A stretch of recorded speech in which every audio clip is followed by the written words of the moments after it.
السلام علیکم عدنان، وعلیکم السلام کیسے ہیں آپ؟ عمران. خیریت سے ہیں؟ الحمدللہ بالکل ٹھیک ٹھاک. تو let's get down to the series. ہم نے کہا تھا کہ ہم نے اس کا ایک انٹرو دے دیا تھا. تو اب بتائیے کہ اب اس ایپیسوڈ میں ہم کیسے لے کے چلیں گے؟ ہم ہم اسرائیل فلسطین کے مسئلے کو لنک کرنا چاہتے ہیں بنیادی طور پہ. تینوں جو گروہ اس میں انوالوڈ ہیں، مسلمانوں کے، نصارہ کے اور یہود کے، رائٹ. آپس میں جو تعلقات ہیں ان کو پہلے سمجھنے کی ضرورت ہے، اسرائیل فلسطین کے مسئلے کو سمجھنے سے پہلے. ٹھیک.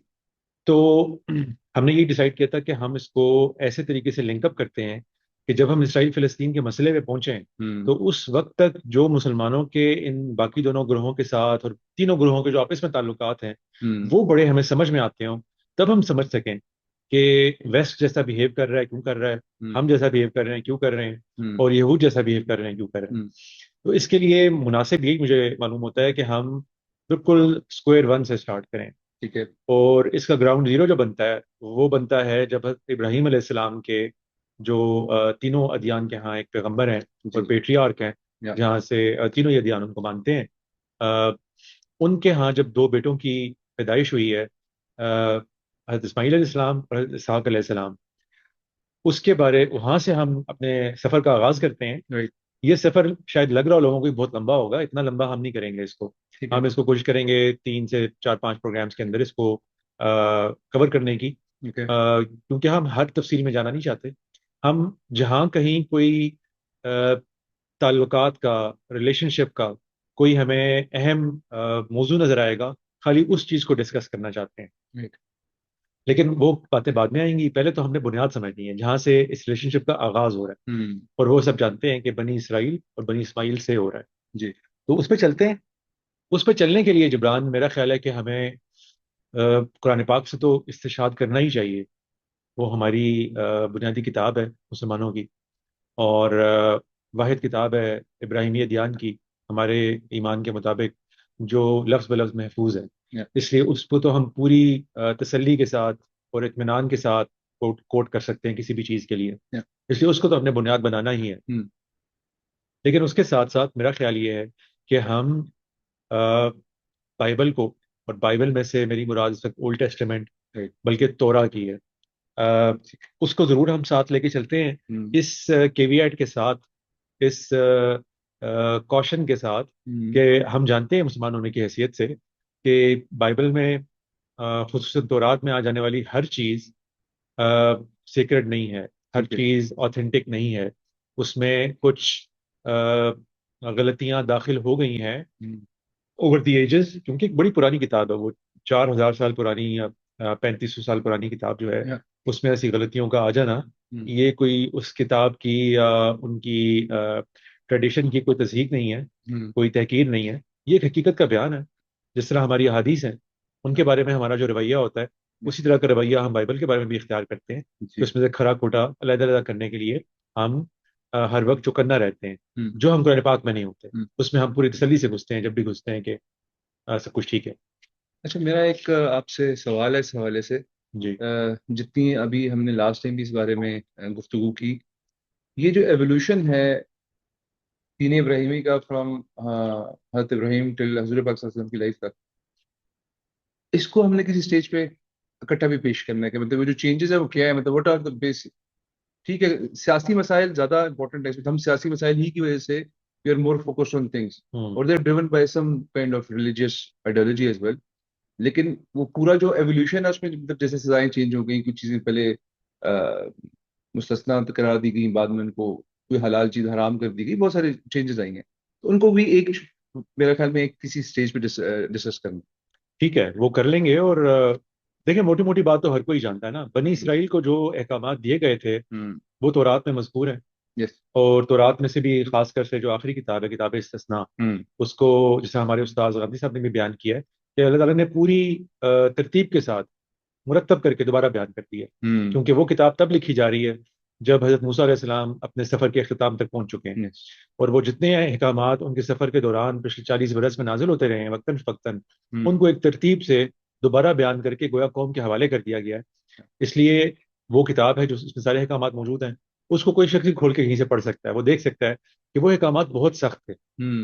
یعنی معلوم ایسے ہی ہوتا ہے کہ ایک تو اس زمانے کی ریکوائرمنٹ ایسی تھی کہ سخت احکامات ہی اللہ تعالیٰ کے پیش نظر تھے.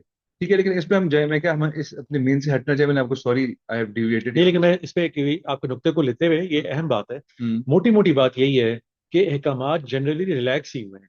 اوکے. یعنی مسلمانوں کے اور ان کی شریعت میں اگر کوئی بڑا فرق آپ نے نوٹ کرنا ہے ہوں. تو وہ بنیادی طور پہ یہی ہے کہ احکامات اللہ تعالیٰ نے جب رہتی دنیا کے لیے نبی صلی اللہ علیہ وسلم کے ذریعے سے چھوڑے ہیں ہوں. تو وہ بہت ریلیکس کر کے چھوڑے ہیں.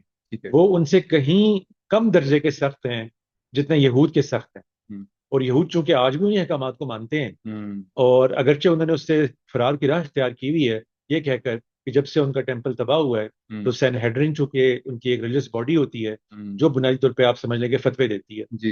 اور ان کے فتوے قابل عمل ہوتے ہیں. ان کا ایک قسم کا سمجھ لیں کہ سپریم کورٹ ہے ان کا. ہاں. تو وہ کہتے ہیں کہ چونکہ اس دن سے، ایپل کوڈ ہوتے ہاں ہیں وہی. وہ کہتے ہیں چونکہ اس دن سے وہ نہیں سین ہیڈرن ایگزسٹ نہیں کرتا، ہوں. اور وہ تب تک نہیں کر سکتا جب تک کہ دوبارہ ٹیمپل نہیں بن جاتا. ہوں. اس لیے ہمارے پر سے ان احکامات میں سے اکثریت کی جو ہے وہ اطلاق ہی نہیں ہوتا سرے سے. ٹھیک.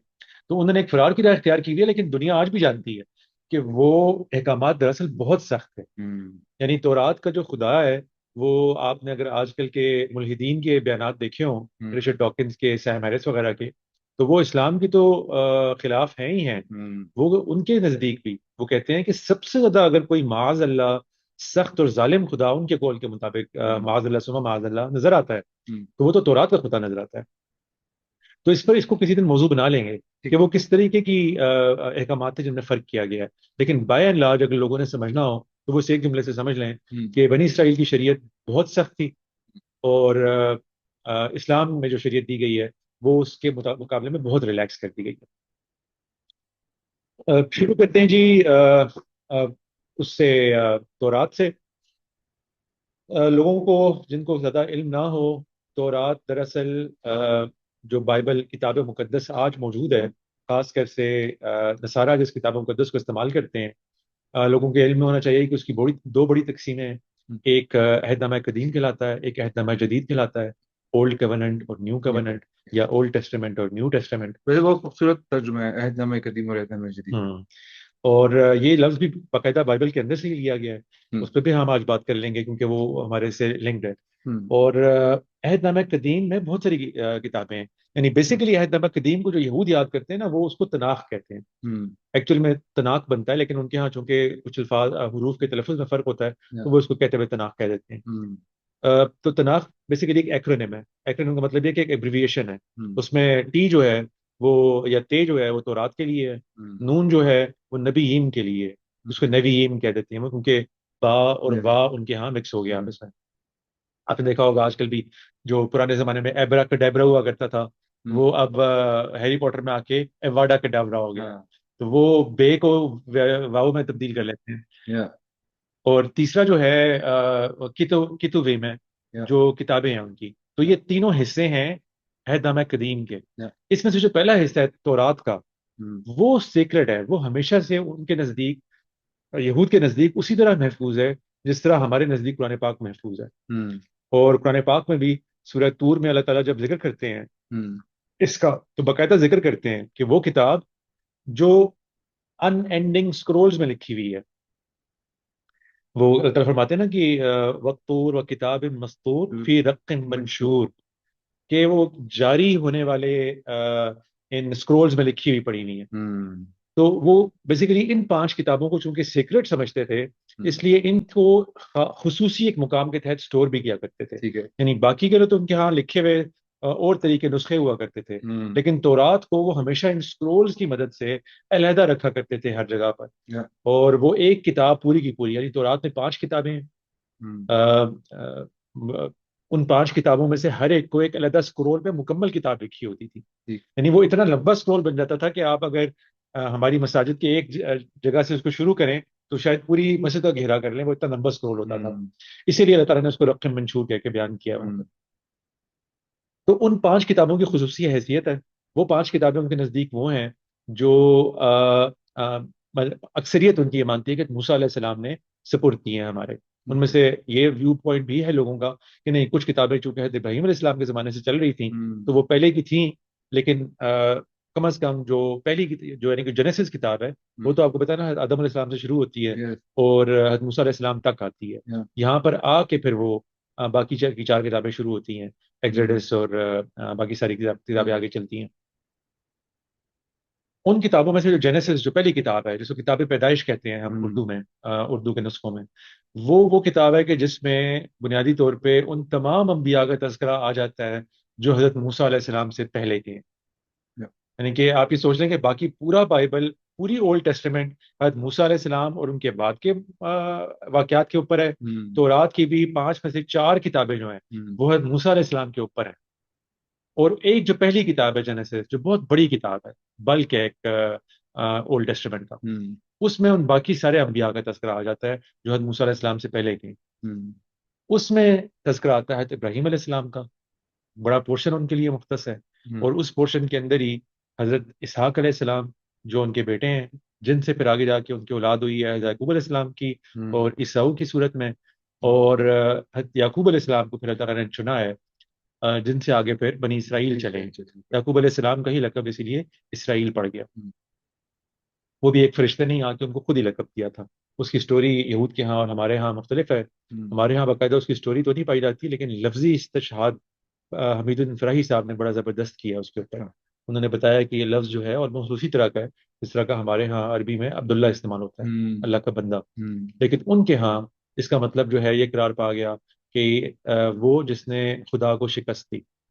یعنی اسرائیل علیہ السلام انہوں نے اس لیے لقب ڈال دیا کیونکہ ایک جگہ سے یعقوب علیہ السلام گزر رہے تھے تو وہاں پر ایک فرشتہ آ گیا انسان کی شکل میں اور ان سے ان کا مقابلہ ہوا. یعقوب علیہ السلام نے اس کو چت کر لیا تو اس نے پھر لقب دیا ان کو کہ جی آپ اسرائیل ہے. حالانکہ لفظی اعتبار سے یہ بات بڑی اچھے طریقے کو پائے ثبوت کو پہنچ جاتی ہے کہ ایسا نہیں ہے. یہ بالکل عبداللہ کی طرح کا لفظ تھا جو ان کے ہاں اس طریقے سے تھا. ان کے ہاں جس طرح ہمارے ہاں اللہ آتا ہے نا اینڈ پہ، ان کے ہاں ال آتا ہے، الف زیر لام ال. وہ آپ اگر ہبرو میں دیکھیں گے تو آپ کو ان کا الف اور لام ہی لکھا ہوا ملے گا، لیکن ان کے ہاں الف کو آ نہیں پڑھتے، ای پڑھتے ہیں، ال تو ال ہو جاتا ہے وہ. تو جتنے بھی آپ ان کے فرشتوں کے صرف نام دیکھیں، جبرا ال ہیں، میکا ال ہیں، اوریا ال ہیں، ان کے جتنے بھی وہ ہوتے ہیں وہ اینڈ پہ ال آ جاتا ہے. اسی لیے تو اس طرح بیسیکلی ان کا وہی لفظ ہے جو ہمارے ہاں عربی میں بھی ہے، جو ایک قسم کا قیدی کے لیے اور تابع فرمان کے لیے اور بندہ جو آپ کے پوری طرح سے قبضے میں ہو اس طرح کے بندے کے لیے استعمال ہوتا ہے. تو وہاں سے یہ لفظ اسرائیل پڑ گیا. تو اب ہم آتے ہیں ابراہیم علیہ السلام پہ. ان کو اللہ تعالیٰ ار کا ایک مقام تھا میسوپوٹیمیا میں پرانے میں، جو چیلڈینز کا علاقہ تھا، کلدانیوں کا. وہاں سے اللہ تعالیٰ نکال کے لائے تھے. وہ تاریخ آپ کو پتہ ہی ہے، قرآن پاک میں مختلف مقامات پہ بیان ہو گئی ہے کہ کیسے ان کے والد آزر جو ہیں وہ بت پرست ہو گئے ہوئے تھے اور کیسے حضرت ابراہیم علیہ السلام نے ان پہ اتمام حجت کیا، ان پہ بھی اپنی پوری قوم پہ بھی. قوم ان کی بات نہیں مانی اور انہوں نے بلکہ ان کو ہلاک کر دینے کی پوری کوشش کی. ان کے لیے ایک الاؤ جلایا گیا، ان کو اس میں ڈال دیا گیا، لیکن اللہ تعالیٰ نے ان کو بچا لیا اور وہاں سے بچا کے نکال کے لے آیا اللہ تعالیٰ. اور وہ اپنی زوجہ حضرت سارہ علیہ السلام کے ساتھ ان کے ساتھ نکل کے آ گئے. سارہ علیہ السلام سے ان کی پہلے کی شادی ہو چکی ہوئی تھی، اونچے گھر کی خاتون تھیں اور بہت حضرت ابراہیم علیہ السلام کو ان سے محبت بھی تھی. اور اللہ تعالیٰ نے نکلنے سے پہلے ہی ان کو خواب میں دکھا دیا تھا کہ اے ابراہیم، میں تمہیں اب جو ہے وہ تمہاری نسل کے ذریعے سے ساری دنیا کے لیے امام بنانے والا ہوں. اور اس کے لیے پھر حضرت ابراہیم علیہ السلام نے اللہ تعالیٰ سے پوچھا کہ اللہ تعالیٰ میری زوجہ تو جو ہیں وہ جو اولاد نہیں ہو رہی ان کے یہاں، کیونکہ ار سے نکل جانے کے بعد بھی کافی عرصہ لگا ان کو. اللہ تعالیٰ ان کو نکال کے لے آئے ادھر فلسطین کے علاقے میں اور اسرائیل کے علاقے میں اور کنعان کا علاقہ کہلاتا تھا اس زمانے میں یہ. اور ہمارے ہاں اور بائبل کے ہمارے ہاں چونکہ اس کا اللہ تعالیٰ زیادہ تاریخ بھی نہیں جاتے، اللہ تعالیٰ اہم واقعات صرف بیان کر دیتے ہیں. اور یہ تذکرہ جبران میں پہلے کئی دفعہ کر چکا ہوں کہ مسلمانوں کا یہ مسئلہ رہا ہے تھوڑا سا کہ ہمیں چونکہ بائبل کے اوپر اس طرح کا اعتماد نہیں تھا، ہم نے اس سے تاریخ کے شواہد زیادہ سمجھنے کی کوشش نہیں کی. حالانکہ اس سے آپ کو کسی شخص کی شخصیت پہ رنگ بھرنے میں بڑی مدد ملتی ہے. اور اتنا بھی کوئی مشکل کام نہیں ہے تورات میں یا اولڈ ٹیسٹمنٹ میں کھرے کو کھوٹے سے علیحدہ کرنا. یعنی بڑے سمپل طریقے سے آپ کو چیزیں سمجھ میں آ جاتی ہیں کہ یار اس میں جھوٹ بولنے کی کوئی وجہ نہیں ہے، اس میں کوئی غلطی ہونے کی کوئی وجہ نہیں ہے، اس سمپل ایک تاریخی واقعہ چلا آ رہا ہے. تو وہاں پہ حضرت ابراہیم علیہ السلام جو ہے ان کو خواب میں اکثر وہی ہوتی تھی، دیدار ہوتا تھا کسی فرشتے کا یا اللہ تعالیٰ کا، ہم نہیں جانتے، لیکن مطلب اللہ تعالیٰ کا تو دیدار نہیں ہوتا نا، وہ ایسے ہی ہوتا ہے کہ ایک صورتحال ایسی بنتی ہے جیسے اللہ تعالیٰ آپ سے خطاب کر رہے ہیں. تو ان کو احکامات دیے گئے، جیسے مثال کے طور پہ قرآن پاک میں بھی ہے کہ ان کو بتایا دکھایا گیا بار بار کہ وہ اپنے بیٹے کو ذبح کر رہے ہیں. تو اسی طریقے سے خواب کے ذریعے سے ان سے اللہ تعالیٰ کافی دفعہ مخاطب رہتے تھے بائبل کے مطابق. تو اس میں ہوا یہ کہ اللہ تعالیٰ نے ان کو کہا کہ ابراہیم علیہ السلام نے کمپلین کی کہ اللہ تعالیٰ میری زوجہ کے ذریعے سے تو میری اولاد نہیں ہو رہی.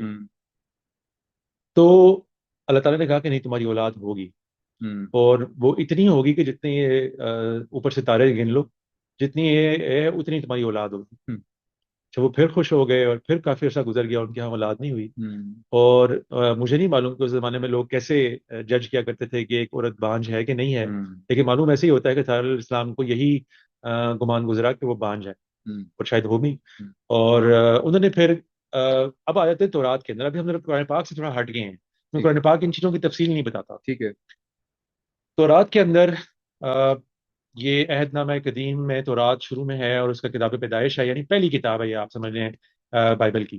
اس کا ان کے ہاں چیپٹرز ہیں. تو چیپٹر نمبر 16 اور 17 میں میں نے چنا ہے اپنے آج کے موضوع میں جو ہے نا اس کا انتخاب کیا ہے میں نے. ٹھیک ہے. تو ہم اگر آ جاتے ہیں پہلے کتاب پیدائش چیپٹر 16. ٹھیک ہے. اس کی اگر کوئی وہ دیکھنا چاہے، ہیڈنگ دیکھنا چاہے نا، تو میں وہ ہیڈنگ پڑھ دیتا ہوں. اردو میں عام طور پہ ان چیپٹرز کو زیادہ ہیڈنگ مزیدار نہیں دی گئی. انگلش میں جو ہے وہ اس چیپٹر کو حضرت حاجر اور اسماعیل علیہ السلام اس چیپٹر کا عنوان ہے، ہیگر اینڈ اسماعیل. ہمارے ہاں یہ لفظ حاجرہ بن گیا، لیکن اصل میں لفظ حجر ہی ہے. حجر. تو ان کے ہاں یہ لفظ یعنی کہ ایسے ہی رہا ہے، ہم اس کو اسی طرح استعمال کرتے ہیں کیونکہ ہم تورات کا ہی ذکر کر رہے ہیں. اس چیپٹر میں اللہ تعالیٰ جو ہے پھر وہ ذکر کرتے ہیں کہ جب ان کے ہاں اولاد نہیں ہو رہی تھی، تو پھر حضرت سارہ علیہ السلام کے پاس بیسیکلی یہ ایک مصری غلامہ تھیں، ایک باندی تھیں، اور ان کا نام حجرہ تھا. اور اس زمانے میں جو ہے وہ یہی ایک طریقہ کار ہوتا تھا کہ عورتیں بیسیکلی بیویاں اگر اولاد نہیں دے پاتی تھیں اپنے شوہروں کو، تو وہ پھر اپنی جو ان کی باندیاں ہوتی تھیں ان کو پیش کرتی تھیں. یہ بھی ایک قسم کی آپ سمجھیں کہ نظر کی ایک چیز ہوتی ہے کہ میں تو نہیں کر سکتی، چلے میرے بہاف پہ اس کو استعمال کر کے آپ اولاد حاصل کریں. یہ اس زمانے کا ایک رواج تھا. انہوں نے اپنی جو ہے وہ حاجر علیہ السلام کو آفر کر دیا کہ آپ ان کے ذریعے سے اپنی اولاد حاصل کریں. حضرت ابراہیم علیہ السلام بڑے کریم النفس اور شریف النفس انسان تھے. انہوں نے قبول کر لی آفر، اور ان کے ساتھ جب انہوں نے ہم بستری کی تو اللہ تعالیٰ نے ان کو فوراً سے اولاد کی خوشخبری سنا دی. اور یہ جب وہ حاملہ ہو گئی ہیں حاجر علیہ السلام، تو یہ چیپٹر جو ہے تورات کا بیسیکلی وہ کشمکش دکھاتا ہے کہ جو ہمارے موضوع سے متعلق ہے. جب وہ حاملہ ہو گئیں تو حضرت سارہ علیہ السلام جو ہیں ان کو ان سے جیلسی فیل ہونا شروع ہو گئی. اب اس میں نے آپ کو بتایا تھا نا، شاید پہلے کسی کا تذکرہ کیا ہو کہ تورات جو ہے وہ بڑی ہیومنائز کر کے دکھاتی ہے انبیاء کو بھی، ان کے گھر والوں کو بھی. اسی لیے وہ بہت ساری غلطیاں بھی ان کی طرف ایسوسیٹ کر دیتی ہیں، کر دیتی ہے کتاب جو ہے. اور اللہ تعالیٰ نے قرآن پاک میں جس طریقے کا بیان کیا ہے وہ آپ کو بتایا بالکل مختلف بیان ہے. اس میں انبیاء سے بھی غلطیاں نہیں ہوتی، ان کے گھر والوں کی بھی اللہ تعالیٰ پردہ ہی رکھتے ہیں اور ہمیں زیادہ باتیں نہیں بتاتے. اس لیے ہم نہیں جانتے کہ ایگزیکٹلی یہ واقعات جو آگے بتائے جا رہے ہیں یہ درست ہے کہ نہیں ہے، ایکچوئل میں ہوئے ہیں کہ نہیں ہوئے. لیکن ہم یہ جانتے ہیں کہ یہود سمجھتے ہیں کہ ایکچوئل میں ہوئے. اس لیے یہ بات ان کے یہاں تو ایسے بیان ہے، اس لیے یہ بات بہت اہم ہے. تو میں تھوڑا سا اگر آپ اجازت دیں تو میں وہ پڑھ دوں کہ جس طریقے سے یہ بات ہوئی ہے، تاکہ اس زبان میں لوگوں کے سامنے آ جائے. تو یہ جناب کتاب پیدائش باب 16 ہے. حاجرہ اور اسماعیل اور ابرام کی بیوی. اچھا، یہ دونوں کے نام جو ہے نا، ابرام تھا پہلے، ابرم آپ نے دیکھا ہوگا نا، ابرم ٹینکس ہیں امریکہ کے، تو وہ ابراہم کا ہی نام ہے. بیسیکلی ان کے ہاں جب کسی کو عزت دی جاتی تھی تو ہا کا اضافہ کر دیا جاتا تھا نام کے اندر. ان کے ہاں ہا جو ہے بالکل اسی طرح ہی ہے جس طرح ہمارے ہاں الف لام ہے. ہم کہتے ہیں نا کسی ورب کو اگر ڈیفینیٹ بنانا ہو، سوری کسی ناؤن کو، تو آپ د لے آتے ہیں، اس طرح الف لام لے آتے ہیں. تو ہبریو کا جو ڈیفینیٹ آرٹیکل ہے وہ ہا ہے. تو ابرم تھا ان کا پہلے نام، اور وہ بعد میں ابراہام ہو گیا. اسی طرح سرائی تھا ان کا نام، ان کی زوجہ کا، وہ بعد میں سارہ ہو گیا، اینڈ پہ ہاں ڈال دیا اللہ نے۔ تو ابھی وہ سچویشن چل رہی ہے جس میں ان کے نام پرانی نوعیت کے ہی ہیں۔ ٹھیک ہے۔ اور ابرام کی بیوی سارائی کی کوئی اولاد نہ ہوئی، اس کی ایک مصری لونڈی تھی جس کا نام ہاجرہ تھا۔ اور سارائی نے ابرام سے کہا کہ دیکھ، خداوند نے مجھے تو اولاد سے محروم رکھا ہے، سو تو میری لونڈی کے پاس جا، شاید اس سے میرا گھر آباد ہو۔ اور ابرام نے سارائی کی بات مانی۔ اور ابرام کو ملک کنعان میں رہتے 10 برس ہو گئے تھے جب اس کی بیوی سارائی نے اپنی مصری لونڈی اسے دی کہ اس کی بیوی بنے۔ اور وہ ہاجرہ کے پاس گیا اور وہ حاملہ ہوئی، اور جب اسے معلوم ہوا کہ وہ حاملہ ہو گئی تو اپنی بیوی کو حقیر جاننے لگی۔ ٹھیک ہے، اب یہاں سے اس کشمکش کا آغاز ہوتا ہے۔ یعنی یہود کے ہاں بھی ان کا ویو یہ نہیں ہے، آگے جا کے آپ کو پتہ چلے گا کہ حضرت سارہ علیہ السلام کو ان سے جیلسی فیل ہونا شروع ہوئی، لیکن اس کی بنیاد وہ یہ بتاتی ہیں کہ بنیاد یہ بنی تھی جیلسی کی کہ جب یہ پریگننٹ ہو گئیں تو انہوں نے تھوڑا سا ایروگینس دکھانی شروع کر دی، اور تھوڑا سا سارہ علیہ السلام کو حقیر جاننا شروع کر دیا ان کے قول کے مطابق جو تو رات میں آیا۔ تب سارائی نے ابرام سے کہا کہ جو ظلم مجھ پر ہوا وہ تیری گردن پر ہے۔ یعنی اب وہ تھوڑا سا فیمنن وہ ٹچ بھی آ رہی ہے بیچ میں کہ پہلے انہوں نے ہی کہا تھا کہ تم کرو یہ کام، اور جب انہوں نے کر لیا تو اب وہ کہہ رہے ہیں کہ آپ کی وجہ سے یہ ہو گیا ہے سارا میرے ساتھ ظلم۔ میں نے اپنی لونڈی تیرے آغوش میں دی، اور اب جو اس نے آپ کو حاملہ دیکھا تو میں اس کی نظروں میں حقیر ہو گئی، سو خداوند میرے اور تیرے درمیان انصاف کرے۔ یعنی یہ وہ جو کہتے ہیں نا تھوڑی سی جلی کٹی سنانے والی، وہ والا معاملہ ہوا۔ ابرام نے سارائی سے کہا کہ تیری لونڈی تیرے ہاتھ میں ہے، جو تجھے بھلا دکھائی دے سو اس کے ساتھ کر۔ تب سارائی اس پر سختی کرنے لگی اور وہ اس کے پاس سے بھاگ گئی۔ جہاں حجر علیہ السلام ہمارے یعنی ویو کے مطابق ہاجرہ، ورنہ ان کی ویو کے مطابق ہاجر ان کے پاس سے بھاگ گئی۔ اور وہ خداوند کے فرشتہ کو بیابان میں پانی کے ایک چشمہ کے پاس ملی۔ ٹھیک ہے، وہ بھاگ رہی ہیں وہاں سے، فلسطین سے، اسرائیل سے، اور وہ عرب کا رخ خدا نے کیا ہوا ہے۔ یعنی اگر آپ میپ پہ دیکھیں تو وہ رائٹ طرف جا رہی ہیں، ایسٹ کی طرف جا رہی ہیں۔ یہ وہی چشمہ ہے جو شوار کی راہ پر ہے۔ یہ مختلف اس زمانے کے نام ہیں جگہوں کے، ان کے بارے میں زیادہ ہمیں تفصیل میں جانے کی ضرورت نہیں اس موقع پہ۔ اور اس نے کہا اے سارائی کی لونڈی، یعنی کہ فرشتہ اب ان سے مخاطب ہے، اے سارائی کی لونڈی ہاجرہ، تو کہاں سے آئی اور کدھر جاتی ہے؟ اس نے کہا کہ میں اپنی بیوی سارائی کے پاس سے بھاگ آئی ہوں اور اپنے کو اس کے قبضے میں، سوری، اس نے کہا کہ میں اپنی بیوی سارائی کے پاس سے بھاگ آئی ہوں۔ خداوند کے فرشتہ نے اس سے کہا کہ تو اپنی بیوی کے پاس لوٹ جا اور اپنے کو اس کے قبضے میں کر دے۔ اور خداوند کے فرشتہ نے اس سے کہا کہ میں تیری اولاد کو بہت بڑھاؤں گا، یہاں تک کہ کثرت کے سبب سے اس کا شمار نہ ہو سکے گا۔ اور خداوند کے فرشتہ نے اس سے کہا کہ تو حاملہ ہے اور تیرا بیٹا ہوگا، اس کا نام اسماعیل رکھنا، اس لیے کہ خداوند نے تیرا دکھ سن لیا۔ کیونکہ اسماعیل کا مطلب یہ ہے کہ وہ کہ جس کی بات اللہ نے سن لی ہو، یہ سما سے ہے، ہم سماعت کہتے ہیں نا اردو کے اندر، تو یہ اسی سے بنا ہے۔ ان کے ہاں یہ اشماعیل کہلاتا ہے کیونکہ ان کے ہاں سین اور شین، یہ صاد ضاد، یہ سب ایک ہی ہوا کرتے تھے، تو وہ اس کو بعد میں انہوں نے سین کے بجائے شین پر معمول کر دیا۔ اس کا نام اسماعیل رکھنا اس لیے کہ خداوند نے تیرا دکھ سن لیا۔ وہ اچھا، اب جس 2-3 سینٹنسز کا آغاز ہو رہا ہے نا، یہ بنیادی حیثیت رکھتے ہیں جوز کے، عربز کے بارے میں، یعنی بنی اسرائیل کے، بنی اسماعیل کے بارے میں ویوز کے لیے۔ اس کو غور سے سنیں، میں آج کو 2-3 ترجمے بتاؤں گا۔ وہ گورخر کی طرح آزاد مرد ہوگا۔ میں اس کو اگر انگلش میں بھی آپ کو پڑھ دوں 2 ترجمے مختلف، تو یہ NIV ہے، نیو انٹرنیشنل ورژن۔ یہ اس کو کیسے بیان کرتے ہیں؟ یہ لکھتے ہیں جی he will be a wild donkey of a main.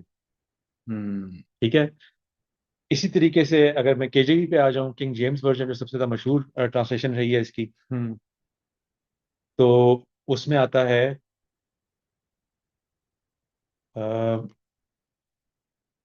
He will be a wild مین۔ ٹھیک ہے، وہاں وائلڈ ڈونکی آف اے مین ہے، یہاں پر وائلڈ مین ہے۔ ٹھیک ہے، یہ جو اسٹیٹمنٹ ہے نا، اس کو پہلے پورا کر لیتے ہیں پھر بات کرتے ہیں آگے۔ وہ گورخر کی طرح آزاد مرد ہوگا، اس کا ہاتھ سب کے خلاف اور سب کے ہاتھ اس کے خلاف ہوں گے، اور وہ اپنے سب بھائیوں کے سامنے بسا رہے گا۔ یہ اردو میں بتایا میں نے. اس کو اگر انگلش میں دیکھیں NIV میں دیکھیں نیو انٹرنیشنل ورژن میں تو وہ کیا کہتے ہیں جی he will be a wild donkey of a man his hand will be against every one and every one's hand against him and he will live in hostility toward all his brothers. ٹھیک ہے. اب دیکھیں کوئی Hebrew word back and پہ چل رہا ہے, کوئی عبرانی لفظ چل رہا ہے جس کو ہر مترجم ذرا ذرا مختلف طریقے سے ترجمہ کرتا جا رہا ہے. ٹھیک ہے. تو اس کو اگر ہم KJV میں بھی دیکھ لیں کیونکہ وہ زیادہ اوتھینٹک سمجھ جاتی ہے کرسچنس کے ہاں. He will be a wild man, his hand will be against every man and every man's hand against him, and he shall dwell in the presence of all his brethren. ٹھیک ہے. اب ہم نے بھی جو اردو ترجمہ پڑھا اس میں یہ بسا رہے گا کئی الفاظ تھے, لیکن انگریزی سے کیا لگتا ہے کہ وہ ان کے خلاف جو ہے محاذ بنا لے گا, ہاں عداوت رکھے گا, بیسیکلی ایک محاذ آرائی کرنے والا بچہ ہوگا. رائٹ. اب یہ وہ 2-3 جملے ہیں جن کی بنیاد پہ ان کے مختلف ربائیوں نے مختلف اوپینینز قائم کی. ان کے ہاں انفارچونیٹلی زیادہ اوپینین یہ بن گئی کہ ابراہیم علیہ السلام کی کچھ ناپسندیدہ ایٹریبیوٹس کی طرف یہاں پہ اشارہ ہو رہا ہے. ان کے ہاں جو بڑے پکے اچھے تگڑے ربائز ہیں وہ تو اسی طرف گئے کہ یہ اصل میں ایک شخص کی جو وائلڈ لائف میں زیادہ رہنے کا عادی ہوتا ہے, یہ اس کا بیان ہے کہ وہ ایک قسم کا ہنٹر گیدرر ٹائپ کا آدمی ہوگا, وہ شکاری ٹائپ کا ہوگا, وہ جنگجو قسم کا انسان ہوگا, جس کو ہم ایکسٹروورٹ کہہ دیتے ہیں نا آج کل کے زمانے میں. یہ کوئی اس طرح کا کوئی نقشہ کھینچنا چاہ رہے تھے, جو ہوتے ہیں آؤٹ ڈورزی قسم کے, اور زیادہ ذرا جو مینلی ٹائپ کے ہوتے ہیں, برلی ٹائپ کے لوگ ہوتے ہیں, اس طرح کا بندہ ہوگا. یعنی کہ یہ اور ہوا بھی بعد میں یہی ہے ان کے تاریخ کے مطابق بھی, ہماری تاریخ کے مطابق بھی, کہ وہ جا کے پھر مکہ میں آباد ہو گئے جہاں پر ابھی آبادی بہت کم تھی, اور وہاں پر شکار کے ذریعے سے زیادہ تر کام ان کا چلتا تھا, شکاری تھے وہ. تو یہ بالکل اسی کی ایک نقشہ کھینچا جا رہا ہے کہ یہ صحیح جنگجو قسم کے, ایک برلی قسم کے اور مینلی قسم کے انسان ہوں گے, اور اس کو بیان کرنے کے لیے کچھ خصوصیات بتائی جا رہی ہیں اس دور کے لحاظ سے. یہ جو وائلڈ ڈونکی بھی جو ہے اس کا اچھا ترجمہ اور ترجمہ لوگوں نے زیبرا کیا ہے. بیسیکلی زیبرا اس زمانے میں ایک نشانی ہوتی تھی اس کی کہ یہ ذرا وائلڈ انڈومیسٹیکیٹڈ جسے کہتے ہیں نا, کیونکہ آپ کو پتا ہے زیبراز کو آج تک کوئی ڈومیسٹیکیٹ نہیں کر سکا. سارے ہارسز بھی ڈومیسٹیکیٹ ہو گئے, ڈونکیز بھی ڈومیسٹیکیٹ ہو گئے, ان کو کوئی ڈومیسٹیکیٹ نہیں کر پایا, تو ان کی سرشت میں نہیں ڈومیسٹیکیٹ تھا. تو اصل میں اللہ تعالیٰ نے ایسا لفظ استعمال کیا تھا جو زیبراز کے لیے تھا, یہ بتانے کے لیے کہ وہ اس طرح کا آزاد منش ٹائپ کا آدمی ہوگا, اپنا جو ہے نا اس کے اسپیئر کے نیچے سے اس کی روزی نکلا کرے گی وغیرہ وغیرہ, اس طرح کی چیزیں اللہ تعالیٰ بیان کرنا چاہ رہے تھے. اور وہ ساری صرف پازیٹیو ایٹریبیوٹس تھے ایکچوئل میں, اور اصل میں یہ ہے کہ وہ سب بھائیوں کے سامنے بسا رہے گا. یہ بنیادی طور پہ یہ بات بتانا چاہ رہے تھے کہ وہ اسرائیل علیہ السلام یہاں رہیں گے, ادھر پیرلل وہ رہیں گے اس علاقے کے اندر, یا ان کے ساتھ کے علاقے میں رہیں گے. ایسی کوئی بات کی جا رہی تھی جو ایگزیکٹ الفاظ ریٹین نہ رکھنے کے باوجود اس طریقے کے بدل گئے. تو یہ جو ٹرانسلیشنز ہیں یہ کب کی ہیں؟ یہ ساری ٹرانسلیشن نہیں ہے ایکچوئل میں. پرانے زمانے میں آپ کو پتہ ہی ہے کہ گریک بائبل سب سے زیادہ پرانی بائبل چلتی ہے, کیونکہ جو سب سے پرانا آپ کہیں کہ اگر یہود کا کوئی بائبل ہے تو وہ سیپٹوجنٹ ہے, ٹھیک ہے, جس میں سبعینی جسے کہتے ہیں, وہ لکھوایا گیا اور وہ گریک پہ تھا. ایکچوئل میں جو یہ تو ہم جانتے ہیں نا کہ جب یہ کتاب ڈکٹیٹ کرائی جا رہی تھی موسیٰ علیہ السلام سے تو وہ تو عبرانی میں کرائی جا رہی تھی, لیکن اس کا کوئی نسخہ ہمیں نہیں مل سکا آج تک. جو ایکچوئل میں جو عبرانی کا پرانا ترین نسخہ ہے وہ تقریباً 1000 عیسوی کے آس پاس کا ہے, یعنی حضرت عیسیٰ علیہ السلام کے بھی 1000 سال بعد کا تقریباً. ہاں نہیں, حضرت عیسیٰ علیہ السلام تو پہلی قبل مسیح میں آئے ہیں نا, 1000 سال, تو تقریباً 1000 سال ان کے بھی بعد کا ہے, تو لگ بھگ 2500 سال لیٹ کا ہے. اس لیے اب یہاں پر کیا لفظ استعمال ہوئے تھے اس سے وہ بات مخدوش ہو گئی کہ ایکچوئل میں کیا کہنا چاہ رہے تھے اللہ تعالیٰ. تو 10 منٹ رہ گئے ہیں ہمارے پاس, تو اس کو تھوڑا سا اینڈ کی طرف لے کر آتے ہیں بات. تو جناب ہوا یہ کہ یہ وہ پیسج ہے جس سے ایسا لگا یہود کو, اور آج تک وہ اس کا حوالہ دیتے ہیں جب وہ عربز کا, فلسطینیوں کا یا باقی عربیوں کا ذکر کرتے ہیں, تو وہ ایکچوئل میں ان کے ذہن میں یہ چل رہا ہوتا ہے, ان کے ذہن میں یہ ہوتا ہے کہ یہ بڑے لڑاکا قسم کے لوگ ہیں, ٹھیک ہے, یہ ڈومیسٹیکیٹ نہیں ہو سکتے, یہ امن سے نہیں رہ سکتے. یہ سب باتیں وہ یہیں سے برآمد کر لیتے ہیں کہ یہ امن سے رہنے والے لوگ نہیں ہیں, ان کو تو اللہ تعالیٰ نے اس وقت کہہ دیا تھا کہ یہ ہاسٹیلٹی میں رہیں گے، اٹس اکن ٹو بینگ سیویجز نا، مطلب سیویجز، ہوں یہ لڑتے جھگڑتے رہیں گے تمہارے ساتھ. ہوں یہ ایک ویو بن گیا. میں نے کہا یہ ایک ویو ہے. ان کے یہاں دوسرے قسم کے روایے پائے جاتے ہیں ٹھیک ہے جو ٹھیک ان کو بڑے پازیٹیولی لیتے ہیں. وہ کہتے ہیں کہ نہیں بھائی یہاں پر اللہ تعالیٰ ان کی وہ آؤٹ ڈورزینس بیان کر رہے تھے. ہے اس میں کوئی ایسی چیز نہیں تھی ان کی، کیونکہ ان کے دوسرے بیٹے کی کانٹراسٹ میں بیان کر رہے تھے کہ یہ ایک اس طرح کا بیٹا ہوگا. اور اس کے بارے میں آگے چل کے اللہ تعالیٰ جو بات کرتے ہیں وہ ہم ابھی دیکھ لیتے ہیں ان کے بارے میں کیسے اللہ تعالیٰ بیان کرتے ہیں. ٹھیک ہے لیکن یہاں سے وہ پرابلم بن گیا. تو یہ آپ نے نوٹ کر لیا. یہ آپ سمجھ لیں کہ کتاب پیدائش باب 16 آیات 12، سوری آیت نمبر 12 ہے. ہوں اب 13 پہ چلتے ہیں. اور ہاجرہ نے خداوند کا جس نے اس سے باتیں کی عطائیل روئی نام رکھا، یعنی اے خدا تو بصیر ہے، کیونکہ اس نے کہا کیا میں نے یہاں بھی اپنے دیکھنے والے کو جاتے ہوئے دیکھا. یہ تھوڑے سے مشکل پیسے میں اس کی ڈیٹیل میں نہیں جانا چاہتا. اسی سبب سے اس کنویں کا نام بیر لحی روئی پڑ گیا. تو یہ بھی عربی سے بہت ملتے جلتے ہیں، میں ان کو ایکسپلین کر سکتا ہوں لیکن آگے چلتے ہیں. وہ قادس اور بر کے درمیان ہے. اور ابرام سے ہاجرہ کے ایک بیٹا ہوا، اور ابرام نے اپنے اس بیٹے کا نام جو ہاجرہ سے پیدا ہوا اسماعیل رکھا. اور جب ابرام سے ہاجرہ کے اسماعیل پیدا ہوا تب ابرام 86 برس کا تھا، 86 ایئرز اولڈ تھے. ٹھیک ہے جی ٹوٹل ان کی ایج میرے خیال سے کوئی 130 کے آس پاس ہے، یعنی کہ یہ 86 عمر کے سال کے تھے اس ٹائم پہ. ٹھیک ہے اچھا جی اگلے چیپٹر پہ چلیں. یہ تو ہو گیا حضرت اسماعیل علیہ السلام کا بیان. ہوں ٹھیک ہے. ہوں اب آتے ہیں آگے حضرت اسحاق علیہ السلام کے بیان کے اوپر. اوکے تو یہ کتاب پیدائش کا اگلا باب ہے، باب 17. اس کو عنوان عام طور پہ دیا جاتا ہے ختنہ عہد کا نشان. ٹھیک ہے جب ابرام 99 برس کا ہوا، ہوں یعنی 86 جمع 13 کہہ لیں، 14 کہہ لیں، یس تب خداوند ابرام کو نظر آیا اور اس سے کہا کہ میں خدائی قادر ہوں، تو میرے حضور میں چل اور کامل ہو، اور میں اپنے اور تیرے درمیان عہد باندھوں گا اور تجھے بہت زیادہ بڑھاؤں گا.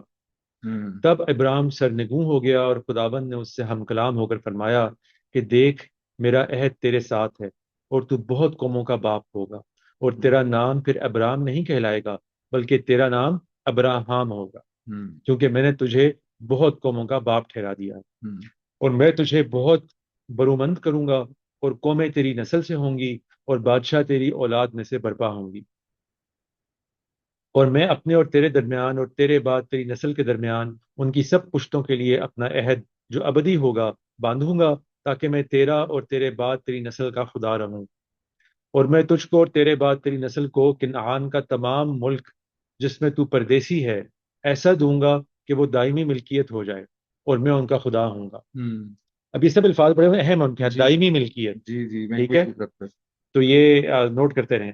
پھر خدا نے ابراہیم سے کہا کہ تو میرے عہد کو ماننا اور تیرے بعد تیری نسل پشت در پشت اسے مانے. ہوں اور میرا عہد جو میرے اور تیرے درمیان اور تیرے بعد تیری نسل کے درمیان ہے، اور جسے تم مانو گے سو یہ ہے کہ تم میں سے ہر ایک فرزند نرینہ کا ختنہ کیا جائے، اور تم اپنے بدن کی کھلڑی کا ختنہ کیا کرنا. ہوں اور یہ اس عہد کا نشان ہوگا جو میرے اور تمہارے درمیان ہے. اچھا یہود اور مسلمان آپ کو معلوم ہے کہ آج بھی ختنہ کرتے ہیں، جی جبکہ نصارہ جو ہیں انہوں نے تقریباً اس سنت کو ختم کر دیا ہے، اور اس کو اللہ تعالیٰ اپنے عہد کا نشان کا ہے. اپنے عہد کا نشان قرار میجر دیا ڈفرینس ہے. ہے. یس.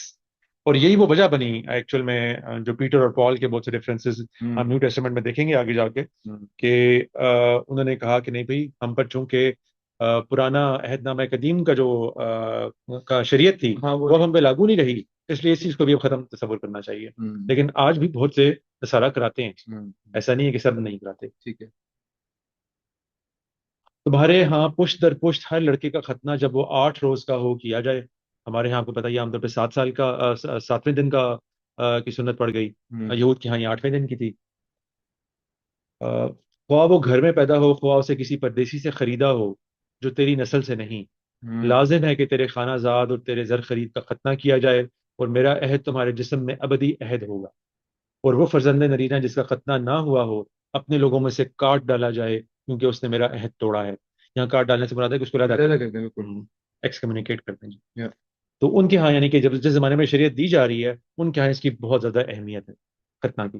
ٹھیک ہے اور خدا نے ابراہیم سے کہا کہ سارائی جو تیری بیوی ہے سو اس کو سارائی نہ پکارنا، اس کا نام سارا ہوگا. یہ میں بات کر رہا تھا کہ یہ دونوں کو اللہ تعالیٰ نے معزز کر دیا، ٹھیک ہے. ہاں ان کے نام میں اضافہ کر کے، اور میں اسے برکت دوں گا اور اس سے بھی تجھے ایک بیٹا بخشوں گا، یقیناً میں اسے برکت دوں گا کہ قومیں اس کی نسل سے ہوں گی اور عالم کے بادشاہ اس سے پیدا ہوں گے۔ اچھا، اب یہ ابراہیم علیہ السلام ریسیونگ اینڈ پہ تو ہیں، لیکن کچھ تھوڑا تھوڑا عجیب معلوم ہو رہا ہے نا۔ ان کی اولاد اسماعیل علیہ السلام ہے، اسحاق علیہ السلام تو کوئی پیدا ہی نہیں ہوئے، نہ کوئی اس کا امکان نظر آتا ہے، کیونکہ ان کی زوجہ بھی بانج ہے اور اتنی ایجڈ بھی ہو چکی ہوئی ہیں۔ اور اب ان کے آگے سے کیا مخاطبہ ہوتا ہے اللہ تعالیٰ سے؟ تب ابراہیم سرنگوں ہوا اور ہنس کر دل میں کہنے لگا کہ کیا 100 برس کے بڈھے سے کوئی بچہ ہوگا، اور کیا سارا کے جو 90 برس کی ہے اولاد ہوگی؟ اور ابراہیم نے خدا سے کہا کہ کاش اسماعیل ہی تیرے حضور جیتا رہے۔ یعنی یہ بھی بڑا ایک وہ ببلیکل طریقہ ہے بات کرنے کا، جیتا رہے سے مراد یہی ہے کہ انہی کے اندر آپ اپنی اسکیم کو پلان کر لینا۔ آپ جو بتا رہے ہیں کہ یہ سارا کے ہاں بیٹا ہوگا اور اس سے اتنی بڑی نسل ہوگی، قوموں کی سرداری ہوگی، تو یہ کیوں نہ یہ اعزاز اسماعیل علیہ السلام کو ہی دے دیا جائے؟ وہ میرا بڑا بیٹا ہے، میرا اتنا فیوریٹ ہے، اتنا وہ ہمیں قرآن پاک سے بھی پتا ہے کہ وہ بڑے ابراہیم علیہ السلام کو محبوب تھے۔ تو انہوں نے اللہ تعالیٰ کو پورا موقع دیا یہ بات کرنے کا کہ بھئی اسماعیل علیہ السلام کو چوز کر لیں پلیز۔ اور یہ یہود بڑا کوٹ کرتے ہیں ان کے ہاں، یہ اصل میں اسحاق علیہ السلام کی برتری کی علامت آ گئے اللہ تعالیٰ بتانے والے۔ تو یہ ہو گیا جی پیسج 19ویں آیت۔ تب خدا نے فرمایا کہ بے شک تیری بیوی سارا کے تجھ سے بیٹا ہوگا، تو اس کا نام اسحاق رکھنا، اور میں اس سے اور پھر اس کی اولاد سے اپنا عہد جو ابدی عہد ہے باندھوں گا۔ اچھا، یہ ان کا نام اسحاق جو ہے نا، بائبل میں ایک ہی واقعہ 2-3 جگہوں پر آ جاتا ہے کئی دفعہ۔ ٹھیک ہے. تو اس کی وجہ یہ ہوتی ہے کہ اللہ تعالیٰ کسی خاص تاریخی کتاب کو تو نہیں اس طرح کر رہے نا، بتا رہے، ان لوگوں نے بعد میں کمپائل کی ہے، تو وہ کمپائلیشن کے اندر چیزیں آگے پیچھے پھر ہو جاتی ہیں۔ تو ایک دوسرے مقام پر جہاں پر اللہ تعالیٰ ان کو یہ خوشخبری سناتے ہیں ایک فرشتے کے ذریعے سے، تو سارا ہستی ہیں، اس کا ذکر قرآن پاک میں بھی ہے۔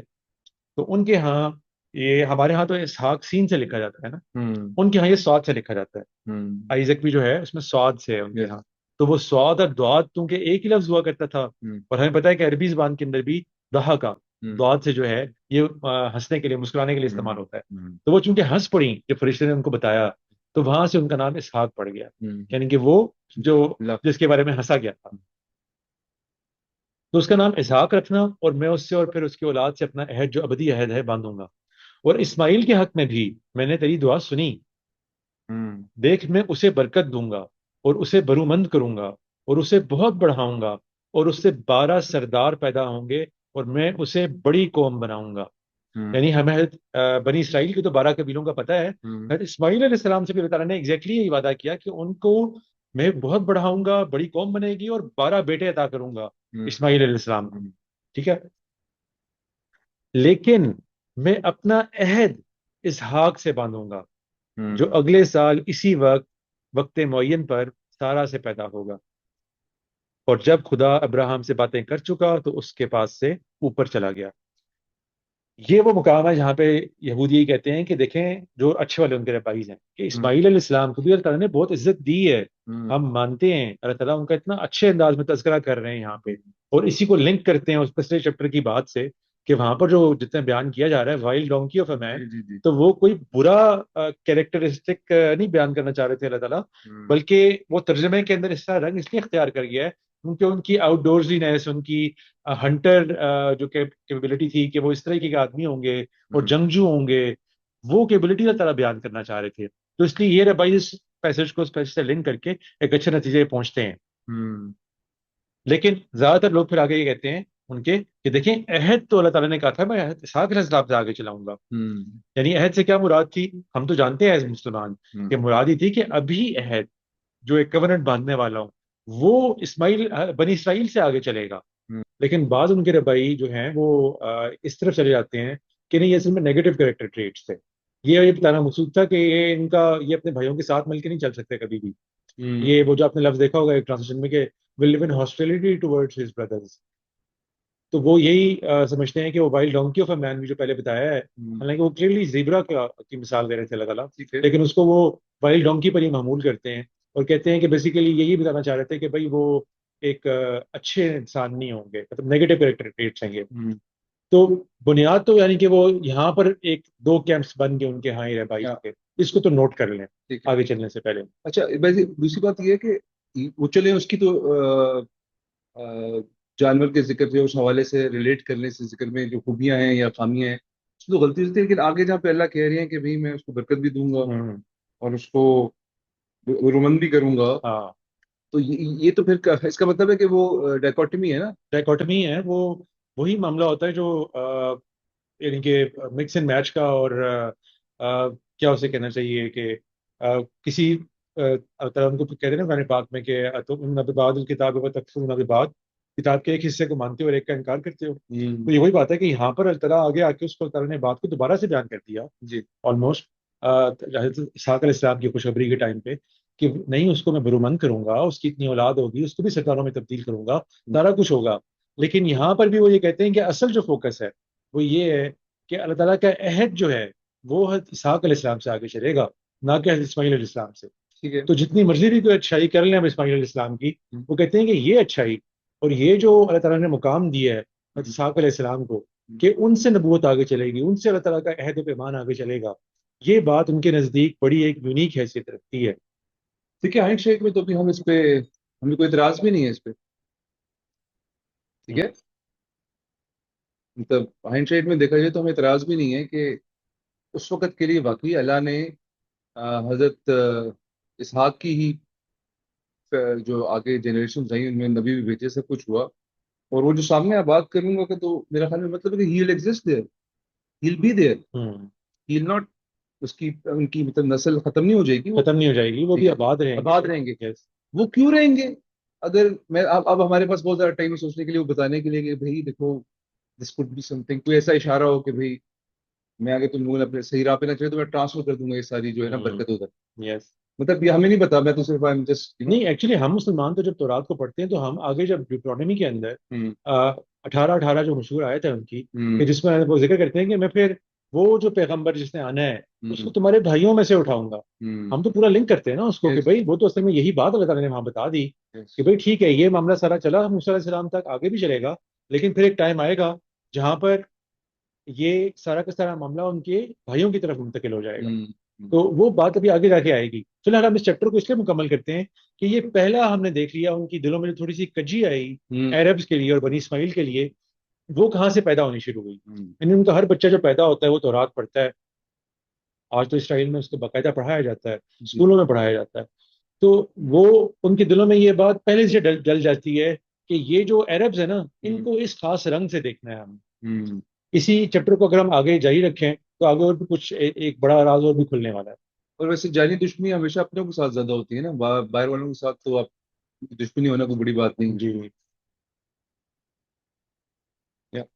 تو خیر اس چیپٹر کو آگے کرتے ہیں. آگے ہم ذرا یعنی کہ تورات سے نہیں پڑھتے، میں زبانی کہانی بتا دیتا ہوں. ٹھیک ہے. آگے جا کے پھر یہ ہوتا ہے کہ ان کو ان کی پیدائش ہو جاتی ہے اسحاق علیہ السلام کی، ان کا ختنہ کرنے کی سیریمنی ہوتی ہے. ٹھیک ہے. اور وہی جیسا انہوں نے بتایا 8ویں روز ہوتی ہے. اس دوران میں حضرت اسماعیل علیہ السلام ان سے کچھ جوکس کرتے ہیں. یہ باقاعدہ تورات میں لکھا ہوا ہے. یعنی اسماعیل علیہ السلام کچھ ایسے جوک کر رہے ہوتے ہیں کہ شاید وہ اپنی طرف سے جوک کر رہے ہوں، لیکن حضرت سارہ علیہ السلام کو ایسا لگتا ہے کہ وہ مذاق اڑا رہے ہیں اسحاق علیہ السلام کا.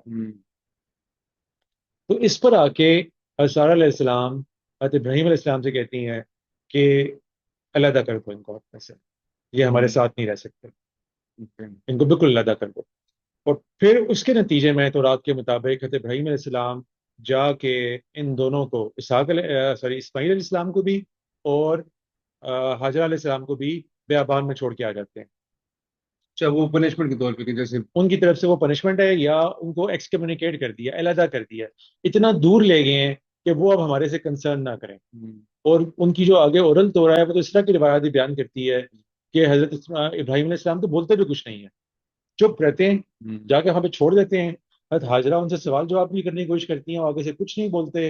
ایسا شاید بیان کیا گیا کہ انہوں نے جیسے چپ کر روزہ رکھا ہوا ہو اور چھوڑ کے اللہ تعالیٰ کے حکم کے مطابق بس آ جاتے ہیں ان کو واپس. اور وہاں سے آگے پھر وہ پوری کی پوری جو ہم نے ایک کہانی لے لی ہے مستعار اسرائیلیات سے کہ وہ صفا مروہ کے درمیان والا سارا واقعہ پیش آتا ہے کہ، اور تورات بھی اس کو بیان کرتی ہے کہ اسماعیل علیہ السلام پیاس سے مرنے والے ہوتے ہیں اور حاجرہ بھاگ کے کبھی ادھر جاتی ہیں کبھی ادھر جاتی ہیں اور ان کو پانی نہیں مل رہا ہوتا. پھر وہ کیا دیکھتی ہیں کہ بچے کے پاؤں کے نیچے سے ایک چشمہ برآمد ہو گیا ہے، وہ دراصل ایک فرشتے نے آ کے اپنا پر مارا ہوتا ہے اور اس سے پر چشمہ نکلا ہوتا ہے، جس کو پھر آب زمزم سے ہم مسلمان تعبیر کرتے ہیں. یس. لیکن مزے کی بات یہی ہے کہ جو ابہام آتا ہے اور جو کانٹرڈکشن آتا ہے بائبل کے اندر، وہ یہی ہے کہ اب تو اسماعیل علیہ السلام بچے نہیں رہے نا، اب تو وہ 15-16 سال کے اچھے خاصے نوجوان انسان ہیں. ان کے ساتھ تو سارے واقعات کیسے پیش آ سکتے ہیں جو بتائے گئے ہیں، کہ جیسے ایک نونہال بچے کے ساتھ پیش آتے ہیں کہ وہ رو رہا ہے اور اس کو پانی سے مرنے والا ہے، اور 15-16 سال کا جو لڑکا ہے وہ مرد ہوتا ہے، مرد ہوتا ہے آلموسٹ. تو وہ اس زمانے میں واقعات پیش ہی نہیں آ سکتے، اس لیے بڑا اس میں کانٹرڈکشن رہتا ہے تورات کے اندر. لیکن اس طرف ہم نہیں جاتے. میں یہ بتانا چاہتا ہوں کہ پھر یہ جو بات آتی ہے نا کہ اللہ تعالیٰ نے ان کو علیحدہ کر دیا پھر، یعنی ہم جس کو اللہ تعالیٰ کی باقاعدہ اسکیم سمجھتے ہیں، مسلمان کے اللہ تعالیٰ نے باقاعدہ ایک سوچی سمجھی اسکیم کے تحت ایک بیٹے کو کنعان میں آباد کیا، ایک بیٹے کو مکہ میں آ کے آباد کیا. اس کو وہ پاران کہا کرتے تھے، جو تورات کی جو ٹرم ہے انگلش میں پاران اور اردو میں فران بن جاتا ہے، وہ فران کہا کرتے تھے، وہاں پہ آ کے آباد کیا. اور ہم تو یہ مانتے ہیں کہ وہیں پر اللہ تعالیٰ کا بیت اللہ بھی بنایا، جبکہ یہود نہیں مانتے اور وہ کہتے ہیں نہیں، اللہ تعالیٰ کا جو گھر ہے وہ تو یہیں پہ بنانے کا ارادہ کیا گیا، ابھی بنایا نہیں گیا. ابھی کچھ جو ہے امیڈیٹ نیچر کی کچھ، کہیں کوئی پتھر ڈال رکھ دیا گیا، کہیں کوئی چشمے کے اوپر کچھ کلام کر لیا گیا، اور اس طرح کی باتیں کی گئی، لیکن جگہ مختص کر دی گئی ایک قسم کی کہ اس جنرل ایریا کے اندر اللہ تعالیٰ کا گھر بنایا جائے گا. اور وہ سارا کا سارا جو معاملہ ہے اللہ تعالیٰ کا ذبیح کا، یعنی ایک بیٹے کو ذبح کرنے کا جو سارا معاملہ ہے، وہ آپ کو بتائیے ادھر قریب ہی بیت المقدس کی جگہ ہے جس کو وہ مرایا کے نام سے آج بھی یاد کرتے ہیں، باقاعدہ ایک علاقے کا نام بھی انہوں نے رکھا ہوا ہے.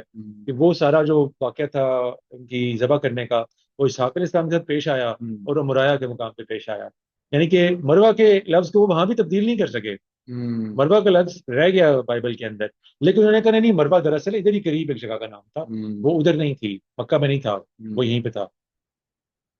تو یہاں پر دوسرا مقام بن گیا جہاں پر وہ یہ کہتے ہیں کہ نہ صرف یہ کہ پہلے موقع پہ اللہ تعالیٰ نے یہ واضح کر دیا کہ ان کے کریکٹر ٹریٹس کوئی ٹھیک نہیں ہوں گے، اور اللہ تعالیٰ کا عہد و پیمان دراصل آپ کے اس بیٹے سے آگے نہیں چلے گا، اس بیٹے سے آگے چلے گا.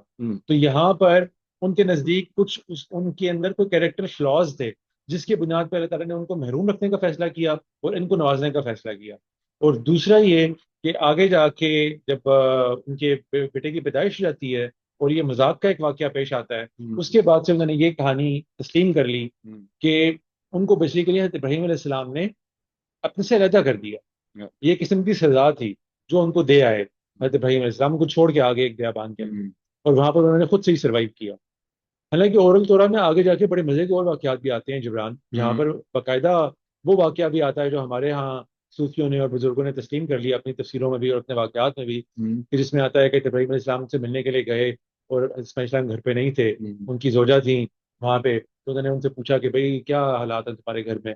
تو انہوں نے کہا کہ بھئی بڑے مشکل سے گزارا ہوتا ہے، کبھی کبھار شکار مل جاتا ہے، کبھی کبھار شکار نہیں ملتا، تو بس ہم کوئی بس بڑے مشکل سے گزارا کر رہے ہیں. تو ابراہیم علیہ السلام نے ان کو پیغام دیا کہ ٹھیک ہے اسماعیل آئیں گے تو ان سے کہنا کہ اس طرح ایک بندہ آیا تھا، وہ یہ کیا گیا تھا کہ اپنی چوکھٹ تبدیل کر لیں.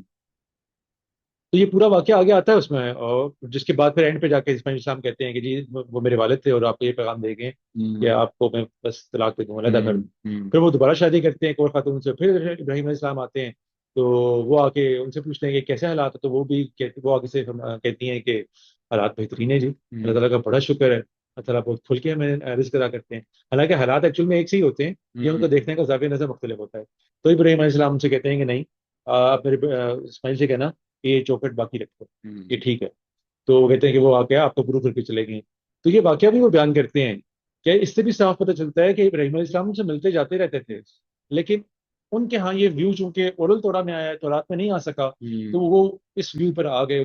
ان کے ایک بڑا حصہ امت کا یہود کی کہ اسماعیل السلام کو گویا کاٹ کے علیحدہ کیا گیا، اور اس وجہ سے ان کو تھوڑا سا آپ سمجھیں کہ ڈس انفرینچائزڈ اور مکروہ کہہ لیں کہ تھوڑا سا وہ ان کی ایک نفرت سے ڈیولپ ہونی شروع ہو گئی کہ جی ان کے اندر کوئی خامی تھی، کوئی خرابی تھی، جس کے باعث یہ واقعہ سارا پیش آیا.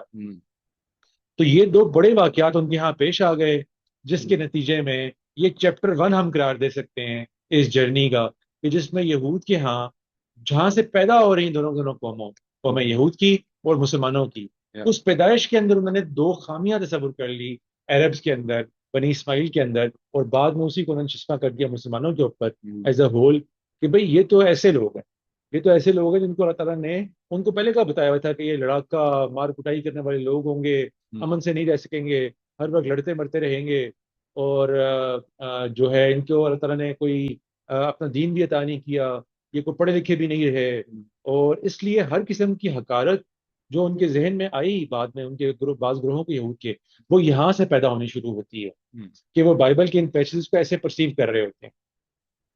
اچھا ہماری طرف کیا ہوا؟ قرآن پاک کے اندر اللہ تعالیٰ نے، اب ہماری کتاب تو ہر طریقے سے محفوظ ہے، قرآن پاک میں دو تین مقامات پہ، ایک مقام پہ اللہ تعالیٰ نے حضرت اسماعیل علیہ السلام کا ذکر فرمایا ہے کہ ان کو جب میں ان کی پیدائش کا ذکر آیا تو اللہ تعالیٰ نے کیسے ان کو ذکر کیا ہے، اور دو مقامات ایسے ہیں قرآن پاک کے جہاں پر اللہ تعالیٰ نے اسحاق علیہ السلام کی پیدائش کا ذکر فرمایا ہے، اور ان دونوں تینوں مقام پہ ہمیں اللہ تعالیٰ کی انسائٹ ملتی ہے ایک جملے کے اندر، کہ ان ایک بیٹے کو کیسے ڈیفائن کر رہے ہیں اللہ تعالیٰ اور دوسرے بیٹے کو کیسے ڈیفائن کر رہے ہیں۔ قرآن پاک میں سے کوئی تفصیلات نہیں ہے کہ ایک بیٹے کی کیا کریکٹرسٹکس ہوں گی، دوسرے کی کیا ہوں گی، سوائے ان آیات کے۔ تو جو پہلا بیٹا اسماعیل علیہ السلام، ان کا تذکرہ آتا ہے سورہ صافات میں، ٹھیک ہے؟ سورہ صافات میں اللہ تعالیٰ فرماتے ہیں اعوذ باللہ من الشیطان الرجیم بسم اللہ الرحمن الرحیم فبشرناہ بغلام حلیم، میں تمہیں ایک حلم والا، ایک بردبار بیٹا عطا کرنے والا ہوں۔ یعنی اس کو اگر آپ تفسیر میں جائیں اس کی، تو یعنی کہ وہ بہت تابع فرمان قسم کا بیٹا ہوگا، بہت ہی اوبیڈینٹ قسم کا انسان ہوگا، صبر شکر کرنے والا انسان ہوگا، ایک ایسا بیٹا عطا کرنے والا، ٹھیک ہے؟ یہ گویا کہ ڈیفائننگ کریکٹرسٹک ہو گیا اسماعیل علیہ السلام کا اللہ تعالیٰ کی نظر، اللہ تعالیٰ کے مطابق۔ اسحاق علیہ السلام کا ذکر اللہ تعالیٰ فرماتے ہیں دو مقامات پہ، ایک سورہ حجر میں اور دوسرے سورہ زاریات میں، دونوں میں وہ واقعہ بیان ہوا ہے بیسیکلی کہ جس میں حضرت علیہ السلام کی قوم پر عذاب نازل کرنے کے لیے جب فرشتے اللہ تعالیٰ نے بھیجے ہیں تو وہ آ کے ابراہیم علیہ السلام سے ملے ہیں، کیونکہ آن دا وے ان کو یہ ٹاسک بھی ملا ہوا تھا کہ جا کے ابراہیم علیہ السلام کو ایک بیٹے کی خوشخبری بھی دیتے ہوئے جانا، وہ واقعہ بیان ہوا ہے۔ تو وہاں پر جو اللہ تعالیٰ نے دونوں مقامات پہ ایک ہی اسٹیٹمنٹ سے ان بیٹے کو ڈیفائن کیا ہے، جو اسحاق علیہ السلام ہے، کہ انا نبشرک بغلام علیم، ایک مقام پہ، اور دوسرے پہ ہے وبشروہ بغلام علیم، دونوں میں ایک ہی لفظ استعمال ہوا ہے، سابقہ صرف تھوڑا سا مختلف ہے۔ تو یعنی کہ میں تمہیں ایک ایسے لڑکے کی بشارت ہم نے آپ کو دینے کے لیے آئے ہیں جو علم والا بیٹا ہوگا۔ یہاں سے دیکھیں اب کتنے بڑے عقدے کھلتے ہیں۔ ایک تو یہ کہ اللہ تعالیٰ نے ایک بیٹے کی ڈیفائننگ کریکٹرسٹک علم بیان کی ہے، اور دوسرے کی حلم بیان کی ہے، اور یہ آج کے زمانے میں تو آپ کو ایسے کھل کے نظر آتی ہے علیحدہ علیحدہ، یعنی یہ تو نہیں کہا جا سکتا نا کہ جب ایک کریکٹرسٹک آپ کو ہو تو باقی نہیں ہوتے، یعنی نیچرلی جو بیٹا علیم ہے اس میں حلم بھی ہوگا، جو بیٹا حلیم ہے اس کے پاس علم بھی ہوگا، لیکن ڈیفائننگ کریکٹرسٹک نہیں ہے ان کا۔ تو الٹیمیٹلی جب نسل بعد نسل یہ بات آگے چلی، تو اب ہم ایسے مقام پہ کھڑے ہوئے ہیں اس موقع کے تقریباً 3500-4000 سال بعد، کہ اب یہ ڈیفائننگ کریکٹرسٹک اصل کریکٹرسٹک بن کے سامنے آ گئی ہے۔ آپ آج دیکھیں تو جوز اور پھر 1900 جو آگے پیڑھی کرسچنس کی چلی، وہ علم میں کہاں کھڑے ہوئے، ٹھیک ہے؟ تو اس کو لنک کر سکتے ہیں نا آپ اللہ تعالیٰ کی ڈیفائننگ کریکٹرسٹک کے ساتھ۔ اور ہماری اگر مسلمانوں کی مثال دیکھیں تو ہم تابے داری میں، اوبیڈینس میں کہاں کھڑے ہوئے ہیں؟ یعنی ان کے ہاں نہ نماز رہی اس طرح، نہ روزے اس طرح روزے رہے، بہت سی قباحتیں آ گئیں دین کے احکامات پہ عمل پیرا ہونے میں، اور مسلمانوں کی حالت آج دیکھ لیں، آج بھی ہر حکم کے اوپر روزے بھی اسی طرح ہی ہیں، نماز بھی اسی طرح ہی ہے، تمام حج کی عبادت بھی اسی طرح ہی ہے۔ ان کے ہاں دیکھیں حج تو بالکل ختم ہو کے رہ گئے، حالانکہ حضرت موسیٰ علیہ السلام آگے جا کے ہم دیکھیں گے بائبل کے اندر کہ جب فرعون سے نکل رہے ہیں، اس کے پاس جا رہے ہیں اس کو پیغام دینے کے لیے، تو اس کو بتا ہی رہے ہیں کہ ہم نے حج کرنے جانا ہے جی، میرے ساتھ اس قوم کو جانے دیں۔ تو حج کی بات ان کے ہاں سے ختم ہو گئی، باقی بھی چیزیں رہ گئیں، اور لے دے کے کچھ تو رات کی کچھ ذکر رہ گیا، 5 نمازوں کے بجائے 3 نمازیں رہ گئیں، اور کرسچنس کے ہاں تو وہ بھی ختم ہو گئے مکمل۔ تو یہ وہ دو مقامات ہیں قرآن پاک کے اندر جہاں پر اگر قرآن پاک کے اینگل سے آپ آئیں تو بھی آپ کو ایک بڑا ڈفرنس نظر آتا ہے، اور وہ کتنا ٹرو ہے، کتنا ایکوریٹ ہے، یہ لوگ سر کی آنکھوں سے آج بھی دیکھ سکتے ہیں کہ ایک طرف علم کا کیا حال ہے اور ایک طرف حلم کا کیا حال ہے۔ اور دوسری طرف آپ دیکھیں جو تورات کا جو بیان تھا، اس سے جو نیگیٹیوٹی آئی یہود کے ذہنوں میں، جو آج بھی چلتی آ رہی ہے، اس کی ساری فاؤنڈیشن بھی، بنیاد بھی پڑ گئی وہاں پہ، کہ یہ وجوہات ہیں جی دو، ایک تو یہ کہ ان کو ایسے کریکٹر سے ڈیفائن کیا گیا کہ جو نیگیٹو لگتے ہیں ان کو، اور دوسرے کہ ان کو حضرت ابراہیم علیہ السلام نے کاٹ کے علیحدہ کر دیا، گویا ایک قسم کا ریگستان میں جا کے پھینک آئے. تو یہ وہ ان کے ہاں ایک آغاز ہوتا ہے سینٹیمنٹ کا، کہ جو بعد میں ہم دیکھیں گے کہ کیسے پھر وہ مختلف رنگ اور بھی اختیار کرتا رہا، اور آج ہم جس مقام پہ پہنچے ہوئے ہیں اس کو سمجھنے میں ہمیں اس سے مدد ملے گی. اچھا، یہ ابھی قرآن میں تو سراحت سے صرف یہ کریکٹرسٹکس دونوں کی بیان ہوئی ہے نا، لیکن مطلب یہ تو ہے کہ ان کی نسلوں میں اب یہ چل رہی ہیں چیزیں تو، لیکن اللہ تعالیٰ نے صرف بندوں کی کریکٹرسٹکس پوری اس کو بیان کر دیا. یس. اور یہ کمال دیکھیں نا قرآن پاک کا، ایک تو کریکٹرسٹک انہوں نے بیان کیے ہیں تورات میں، اس میں بھی اگر ان کو پازیٹیولی لیا جائے اسماعیل علیہ السلام کے کریکٹرسٹکس کو، تو وہ بھی کتنے کمال کے تھے. حضرت اسماعیل علیہ السلام ان سے آگے چلنے والی عربوں کی پوری نسل ہی ایسی ہی تھی تقریباً. آپ حضرت حمزہ کی مثال اگر دیکھیں تو آپ کو بالکل ایسے لگتا ہے کہ جیسے حضرت اسماعیل علیہ السلام کی مثال بیان کی جا رہی ہے. حضرت حمزہ علیہ السلام اسی طرح شکاری ٹائپ کے آدمی تھے، جنگلوں میں رہتے تھے، شکار کرتے تھے، کہتے ہیں شیر کی سکن پہنا کرتے تھے. بعد میں بھی اللہ تعالیٰ کی شیر قرار پائے جب ایمان لے آئے، اور مسلمانوں کے لیے کس طرح کہ انہوں نے مسجد وفات مشراف کا رول پلے کیا. تو یہ کیریکٹرسٹک آپ کو پورا آگے چلتا ہوا نسلوں میں نظر آتا ہے.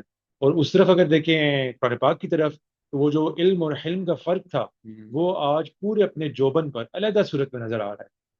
ہم لوگ علم میں بہت پیچھے رہ گئے، وہ لوگ علم میں بہت پیچھے رہ گئے، اور اس کی وجہ کچھ جینیٹک بھی ہمیں سمجھ میں آ گئی کہ یہ اللہ تعالیٰ کی طرف سے انڈاؤڈ ٹریٹس تھے جو اپنا رنگ آج دکھا رہے ہیں. اور یہ ہمیں اس ساری بحث میں یہ بات بنی اسرائیل اور بنی اسماعیل میں ہم لوگوں کی نسل مطلب صرف اس بیس پہ نہیں، جینیٹکلی نہیں، جو مطلب جنہوں نے ایکسیپٹ کر لیا ریلیجن، اس کی بات بھی کر رہے ہیں نا. نہیں، ابھی تک ہم اس پہ نہیں آئے نا، وہ تو ہم آگے جا کے آئیں گے. ابھی تو ہم بالکل کور پہ رہ رہے ہیں. بنی اسرائیل بھی آپ کو پتا ہے وہ بعد میں جا کے یمن اور افریقہ کے اندر آباد ہوئے. ان کا ایک بڑی جو شاخ ہے یہود کی، وہ ملکہ سبا کے دور میں جو ایمان لے آئی، وہ اس کے بعد جا کے وہاں پہ آباد ہوئے ہیں وہ لوگ، ان کے یہاں بھی ہے. لیکن ابھی ہم کور یہود کا ذکر کر رہے ہیں جو فلسطین میں آباد ہے. اور اسی طرح ہم بنی اسماعیل کا ذکر کر رہے ہیں جو کور عربس تھے. تو یہ وہاں پہ ایک چیز اور نمایاں ہے، ہاں وہاں پر علم والا چکر کتنی کھل کے نمایاں ہے نا. آگے دیکھیں علم کا کیس بہت ہی نمایاں ہے، کتنا ہر علم کا بھی اسی طرح نمایاں ہے. یعنی کہاں تابے داری ان کی اور کہاں تابے داری ان کی. تو وہ چیز آپ کو کھل کے نظر آتی ہے دونوں اطراف میں. تو یہ کمال ہے ان کتب کا، تورات کا بھی اور قرآن پاک کا بھی، کہ جن چیزوں سے اللہ تعالیٰ نے ان کو ڈیفائن کیا ہے، نہ صرف یہ کہ وہ آج ہمیں پوری ہوتے نظر آتی ہیں، بلکہ ہمیں اس اینڈ اسٹیٹ کو جو ہم اسرائیل اور فلسطین کے مسئلے کو ڈیفائن کرتے ہوئے لوگوں کو بتانا چاہتے ہیں، اس کو سمجھنے میں بڑی مدد ملے گی کہ دونوں آپس کے بارے میں سوچتے کیا ہیں. ابھی تک اسماعیل علیہ السلام کیا سوچتے ہیں ان کے بارے میں یہ ذکر نہیں آیا، یعنی بنی اسماعیل کیا سوچتے ہیں بنی اسرائیل کے بارے میں وہ ذکر نہیں آیا. وہ آگے جا کے ہم قرآن پاک کے نزول ہوگا اس میں ڈسکس کریں گے. لیکن اتنی سی بات میں مزید جھلکی کے طور پہ آگے بتا دوں کیونکہ ہم اس کی تفصیل میں نہیں جائیں گے. جب حضرت ابراہیم علیہ السلام فوت ہوئے تو باقاعدہ تورات کے اندر بھی موجود ہے کہ اسماعیل علیہ السلام اور اسحاق علیہ السلام دونوں نے آ کے ان کا نماز جنازہ پڑھا ہے. یعنی کہ اگر معاملہ وہی تھا جو ان کے بعد ربائی سمجھتے ہیں، ایک بڑا حصہ ان کو سمجھتا ہے کہ بالکل ان کو کاٹ کے علیحدہ کر دیا گیا تھا، تو وہ بات تو بالکل ٹرو نہیں لگتی ایون تورات کے پوائنٹ آف ویو سے بھی، کہ وہ آتے جاتے رہتے تھے، ملاقاتیں ہوتی رہتی تھیں، صرف علیحدہ ٹاسک ملے ہوئے تھے ان کو علیحدہ علیحدہ علاقوں کے. ایک کو عرب کا ٹاسک ملا ہوا تھا اور ایک کو اسرائیل کا ٹاسک، فلسطین کا ٹاسک ملا ہوا تھا، کنعان کا. تو یہ بات ایون تورات سے بھی بیئر نہیں ہوتی جو ان کے بعض علماء جیسے سمجھ لیتے ہیں اور ان کی اپنی عوام کو جیسے سمجھاتے ہیں کہ بھئی یہ تو پروڈیگل سن ہیں، یہ تو کاٹ کے علیحدہ کیے گئے لوگ ہیں، اور ہم لوگ اصل میں چوزن لوگ ہیں، اور ان کی یہ خصلتیں ہیں جو یہ کبھی امن سے نہیں رہ سکتے ہمارے ساتھ. اور یہ خصلتیں ہماری ہیں کہ ہم نے علم سے آگے بڑھے ہیں، ہم سارے کے سارے علم پہ چل رہے تھے، آج بھی چل رہے ہیں. اور یہ جو انٹرپریٹیشن ہے حضرت اسماعیل کے حوالے سے، ہمیں یہ بھی نہیں پتا کہ یہ کب در آئی نا. یہ تو ہمارے پاس تو پرانا تو کوئی وہ نہیں ہے. اب جتنے بھی نسخے ہیں وہ اتنے پرانے نہیں ہیں کہ ہم یہ کہہ سکیں کہ یہ عداوت بہت پہلے کی ایگزسٹ کرتی تھی. یہ عداوت تبھی فور فرنٹ پہ آئی ہوگی جب عربس کو عروج حاصل ہوا ہوگا یا ان کی کوئی ایکسپینشن یا کچھ ہونا شروع ہوگا. اس سے پہلے تو کوئی، میرا نہیں خیال کہ آپ کو اگر کوئی کسی کے بارے میں کچھ کہہ بھی رہا ہے، یہ ایسی بات مان بھی لیجیے، کسی نے دھیان بھی نہیں دینا اس پہ شو. ایسا ہی ہے. اور اس میں جو ایک چیز اور بہت رول پلے کرتی رہی نا ان کی تاریخ میں، وہ یہ ہے کہ اگر آپ کو نظر آئے کہ آپ سے اللہ تعالیٰ مسلسل مخاطب ہے، ایک کے بعد دوسرا پیغمبر بھیجتا جا رہا ہے، ٹھیک ہے، اور ایک علاقہ آپ کو دے رکھا ہے، سارے معاملات اللہ تعالیٰ کی اس دنیا کی اسکیم کے متعلق آپ کے ذریعے سے چل رہے ہیں، اور ہوں یہ مسلسل چل رہے ہیں. ابراہیم علیہ السلام، اسحاق علیہ السلام، یعقوب علیہ السلام، ہوں یوسف علیہ السلام، اس کے بعد آگے جا کے موسیٰ علیہ السلام، ہارون علیہ السلام، یوشع بن نون، کالب بن یفنہ، آگے چلتے رہے. پھر ادھر جا کے داؤد علیہ السلام آ گئے، ہوں سلمان علیہ السلام آ گئے، وہیں سے آگے چلتے رہے عزیر علیہ السلام آ گئے، باقی انبیاء آ گئے، وہیں سے آگے چلتے رہے عیسیٰ علیہ السلام آ گئے. ہوں ان کو چلے وہ تو نہیں مانتے، لیکن ان سے پہلے تک تو زکریا علیہ السلام، باقی کو مانتے ہیں وہ آگے. تو وہ کہتے ہیں کہ بھائی کوئی تو خرابی تھی نا ان میں. ہوں حضرت ابراہیم علیہ السلام کے دوسرے بیٹے، یعنی کہ وہ تو دوسرا بیٹا ہی کہتے ہیں نا، کیونکہ وہ تو پہلا بیٹا گویا اونلی سن اسحاق علیہ السلام کو قرار دیتے ہیں.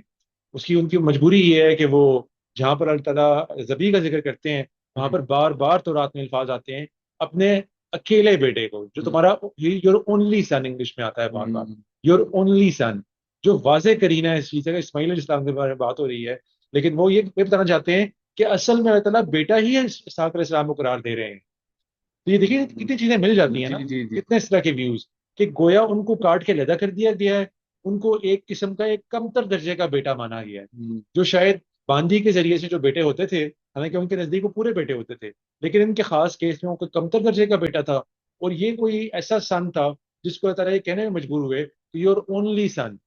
تو یہ بھی ہو سکتا ہے کہ وہ جس وقت بات ہو رہی ہے اس وقت اسحاق کی پیدائش ہی نہ ہوئی ہو، یہ بھی تو ہو سکتا ہے نا. نہیں، ہمارے مطابق تو نہیں ہوئی بھی تھی، ہوں لیکن ان کے ہاں چونکہ وہ پورا نام ہی بدل کے انہوں نے اسحاق کر دیا، تو ہوں وہ تو اس وقت ان کی پیدائش ہوئی بھی ہے، وہ اتنے بڑے ہیں تو ان کے ساتھ بھاگنے دوڑنے کے قابل ہیں.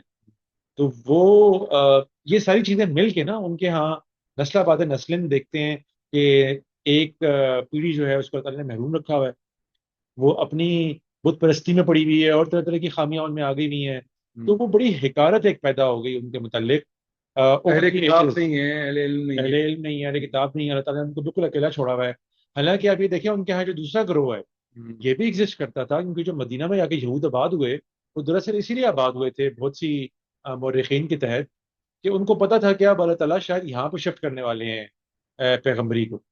یہ ان کو تھا ٹھیک ہے کہ ہم میں سے ہی آئے گا، جی ان میں سے نہیں آئے گا، جی لیکن اس علاقے میں آئے گا، ان کو یہ پتا تھا، اسی لیے جا کے وہاں پہ آباد ہو گئے. تو ان کے ساتھ ایک قسم کے دوستانہ تعلقات ان کے چلتے رہے، اسی لیے جا کے وہاں پہ آباد بھی ہوئے. ہوں لیکن یہ جو پوری تاریخ چلی آ رہی تھی، اس سے ان کے ہاں کچھ نفرتیں ایسی پیدا ہو گئی کہ جو بعد میں بہت بڑھ گئیں. تو شاید آغاز میں بہت کنفیوزنگ اور بہت ملی جلی رجحانات سے شروع ہوئی ہیں، لیکن آگے جا کے بہت بڑھ گئیں، جس میں یہ ساری چیزیں رول پلے کر رہی تھیں، ان کے کریکٹر ٹریٹس، ان کا علیحدہ کیا جانا، اور پھر ان میں پیغمبری کا سرے سے نہ آنا. انہوں نے کہا کہ یہ تو کوئی ناپسندیدہ مخلوق بن گئے ہوئے ہیں، ہم لوگوں سے سارے معاملات آگے چلنے ہیں. اور وہ اب بھی اس کو کوٹ کرتے پھرتے ہیں جگہ جگہ کہ اللہ تعالیٰ کا کورنٹ ہمارے ذریعے سے ہی آگے چل رہا ہے.